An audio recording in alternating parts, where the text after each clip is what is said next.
തീരദേശ പരിപാലന നിയമത്തിന്റെ നിയന്ത്രണം കാരണം മത്സ്യത്തൊഴിലാളികൾക്ക് വീട് നിർമ്മിക്കാൻ അനുമതി നൽകാൻ കഴിയാത്ത സാഹചര്യമാണ് നിലവിലുള്ളത്. എന്നാൽ മത്സ്യത്തൊഴിലാളികളുടെ ചെറിയ വീടുകൾക്ക് ഇളവ് നൽകണമെന്ന സംസ്ഥാന സർക്കാരിന്റെ ആവശ്യം കേന്ദ്രം അംഗീകരിച്ചതായി മുഖ്യമന്ത്രി ജില്ലാ കളക്ടർമാരെ അറിയിച്ചു. 100 ചതുരശ്ര മീറ്റർ അഥവാ 1000 ചതുരശ്ര അടി വരെയുള്ള കെട്ടിടങ്ങൾക്ക് അനുമതി നൽകാമെന്ന് മുഖ്യമന്ത്രി പറഞ്ഞു. 100 ചതുരശ്ര മീറ്റർ വരെ വലിപ്പമുള്ള വീടുകൾക്ക്, വൻകിട കെട്ടിടങ്ങളുടെ കാര്യമൊന്നും നമ്മൾ പറയുന്നില്ല. പക്ഷേ മത്സ്യത്തൊഴിലാളികളുടെ വീടുകളുടെ കാര്യത്തിൽ CRSൽ ഇളവ് തന്നേ മതിയാകൂ എന്ന് പറഞ്ഞു. അവർ 100 ചതുരശ്ര മീറ്റർ വരെയുള്ള വീടുകൾക്ക് അതിനുള്ള അനുമതി തരുന്നതിന് ഇന്ന് സമ്മതം തന്നിട്ടുണ്ട്.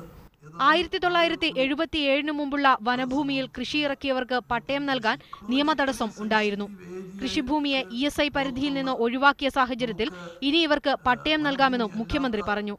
കൃഷിഭൂമിയായിട്ട് വർഷങ്ങളായി തലമുറകളായി മാറിയിട്ടുള്ള 1/1/77 മുമ്പുള്ളത് എന്ന് ബോധ്യപ്പെടുന്ന സ്ഥലങ്ങളിൽ നമുക്ക് നടപടിക്രമങ്ങളിൽ അയവ് വരുത്തിക്കൊണ്ട് പട്ടയം കൊടുക്കുന്ന കാര്യം ആലോചിക്കും.